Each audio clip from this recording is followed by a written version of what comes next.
Hey guys, it's CJ Miller. I'm in Shreveport, Louisiana, across the Red River from beautiful Bossier City, Louisiana. Do come check us out. Sorry about the glare on my glasses and everything. Um, with this video, I'm going to talk about my adventures at the Strand Theater. Now, it's approaching 2 a.m., and that's because I waited up to watch the next installment of American Horror Story. But this is not about that. This is about the Strand Theater in Shreveport, Louisiana, the venue that I went to see Amy Grant. I was with my sister. She's one of my favorite concert uh, buddies. Um, so the thing about music with me, I love music when it comes out today and I hear it and it's kind of cool and everything. That's really kind of great. If it really grabs me, that's great. But a music that endures almost always, um, you know, is able to touch people on a sentimental level. And music that touches me most is not so much the music that gave me the feels, the feel goods. It was the music that made my dad feel good. It was the music that made my mother feel good. It was the music that made my sister feel good. And seeing that joy in their life as I was growing up, and then friends and everything like that. Just people just really enjoying themselves, really just kind of like letting themselves get into it. Uh, their happiness uh, matters to me most of all in this physical realm. And of course, my mother's passed on now. My father's older and everything like that, but he's cool. But and he's moved on. He's with but just that's the things that the memories, it's the memories, and other people's being happy. Those are the things and even some bittersweet moments, and even some rough moments. The music that becomes like the soundtrack of things. And so Amy Grant was really, really, um, most of the earlier part of her career was very evangelical. She was a evangelical uh, musician. I guess they called it Christian rock. I seem to remember that. Although, yeah, and there was like some of it. I heard some of it, because later on I bought like uh, some of the CDs from that time just to give it a listen to. And it's like, okay, there are some times when she really cut loose and rocked out in the name of Jesus. But uh, then she did, and she became a pop musician and got really uh, famous in like the '90s. I mean, she did like 3 or 4 albums, I forget which, of mostly pop music, and then she would pepper in bits of her faith and stuff throughout songs or whatever. And the music was always uplifting. It was never, but that was kind of cool. So it was kind of like, on one end, I became like a huge fan of Stevie Nicks, who was not a witch, by the way. Stevie Nicks is a very devout Christian. She talks about that. She's got a very devout sense of faith. Like she prays before her concerts with people.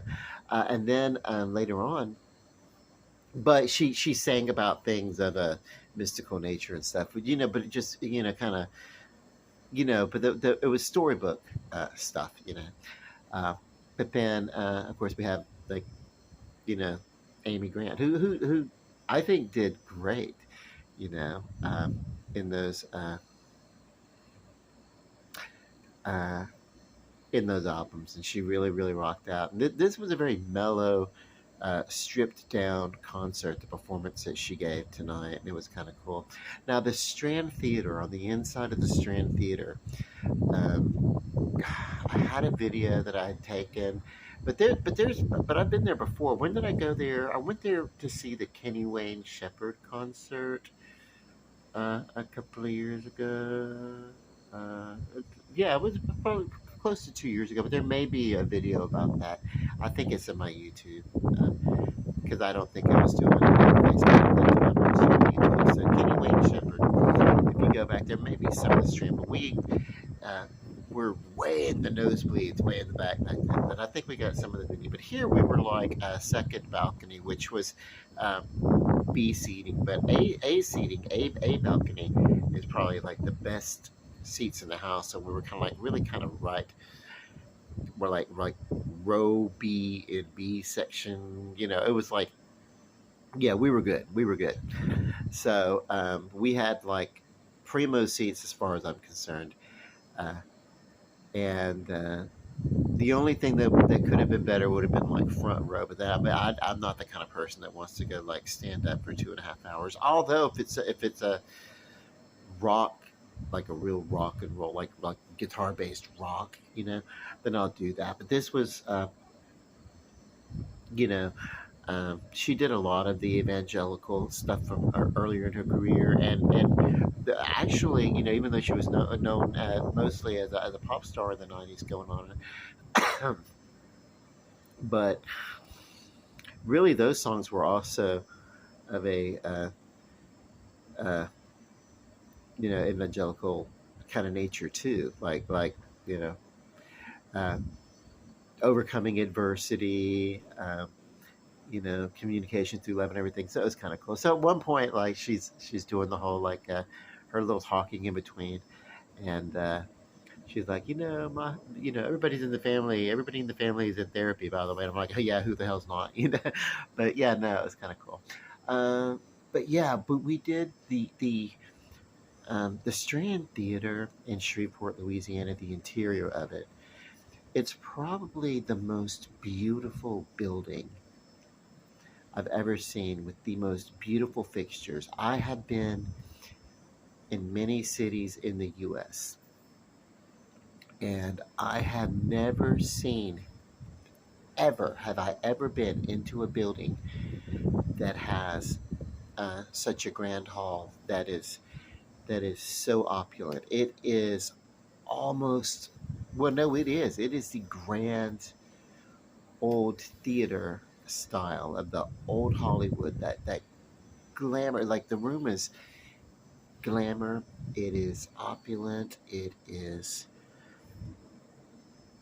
ostentatious, it is all of those things that you can think of, and so sculpted and so beautiful. And then occasionally you look around and there's a plaque of a sponsor of the building, you know, some sort of bank gives a sponsor here or something, Anika Credit Union or whatever. And it's like, oh, whatever. Couldn't y'all have done this elsewhere, not right in the middle of this beauty?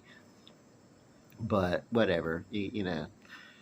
And then of course, the on the floor, you know, the stenciled, you know, red lettering or whatever. It's like, you know,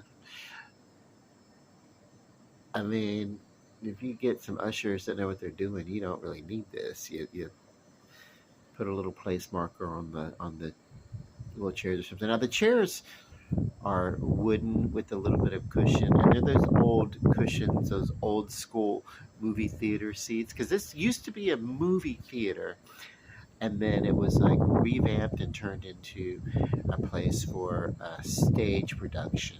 You know, and it is, wow, my God, just to see the inside of it, it is wonderful.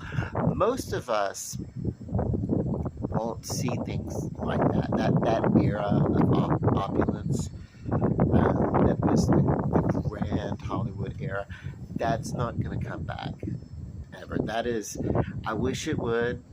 You know, the gay '90s, the Roaring '20s, going into the 1940s. As I skipped over the Great Depression, but no, we don't have. We're not going to get that. We're not. Uh, you know, and most of us are looking forward to the future anyway. We want to see the Jetsons, you know, the little cars zooming around. Check this out. Um, we have robot security guards in our casinos parking lots and things, and it's like they look like those little robots from this movie called Chopping Mall, with Barbara Crampton and Kelly Maroney from the mid 1980s, and Yeah, who else was in it? Oh, the guy from Friday the 13th Part Two, who got snared in a bear trap and got his throat slit after he was, peeking on the girl in the woods. I know these movies way too much. So, but yeah, it was a fun concert, and like I said, music. I think that's why when I wanted to learn to play guitar, for one thing, I'm playing acoustic, so that means what I want to do is I want to play,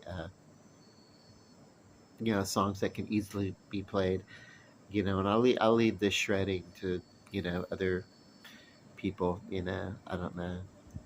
My nephew is a kick-ass blues player, by the way. But yeah, which that heavy metal is all blues based anyway. So this so in a way, this music all comes from the same place. It all comes from the soul. It all comes from people talking about the emotions that move us, and basically, it's just a matter of expressing perception. You know, so that's cool. I know this is all over the place, but I'm hungry. We ate before the venue. We went to my favorite place, Abbey Singers. They've had some menu changes, uh, but they're still good. There's still the value that it is. And this was we had the um, duck uh, appetizer, duck fry appetizer was pretty cool, and then chicken and waffles, which it used to come in a great big giant Belgian waffle with chickens. Now it comes on two smaller waffles. So it's like, oh my god, what are these? Are we, But I did not get a sense that they were Legos or any Lego my Eggo the Eggo waffles. I didn't get a sense of that. But Legos are the toys. But by the way, I would but anyway,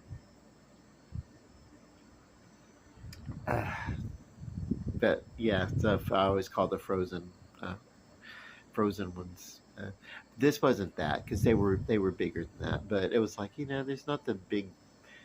It's all right though. It's cool. It's fun. What it is, it's someone they took it literal. They knew someone like me was eventually going to say something if I hadn't already somewhere down the road, just out of jest. But when you say chicken and waffles, that's plural. There should be two waffles.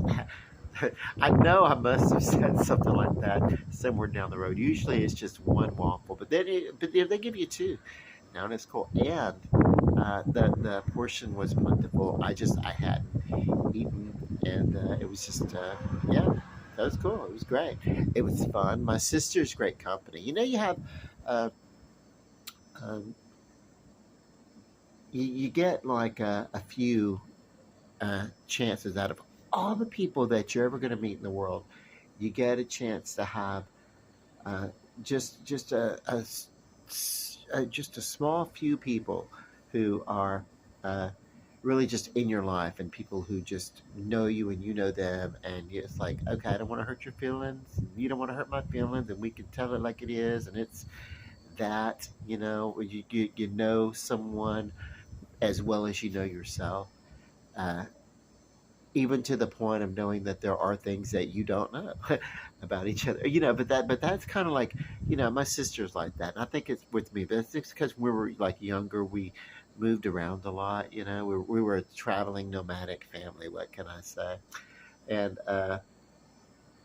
yeah, so it was often we were the ones that that we got to know, whereas you live someplace in your family, you live in like one house for like 18 years of your childhood, and you move on, then that means that you got to know everybody and you know each other. And it's a big base and everything like that. But yeah, uh, for most of us, most people are seasonal, and then there are some people who are in our lives for the long haul. And I'm happy to say, for better or for worse, but I'm happy to say that my sister is one of those people, and there's to cultivate any sort of like either a family situation like that, or a strong friendship or whatever.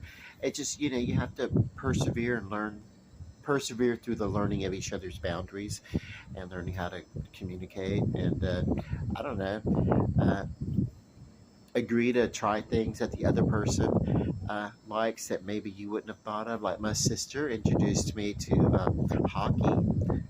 Uh, like I knew there was a hockey in it, but going to the games, we have our teams are the Mud Bugs because of Louisiana, right? And they play at the uh, I want to say they played, yeah, the Hearst Coliseum, yeah. But anyway, I'll get reminded because Friday and Saturday we're going to playoffs.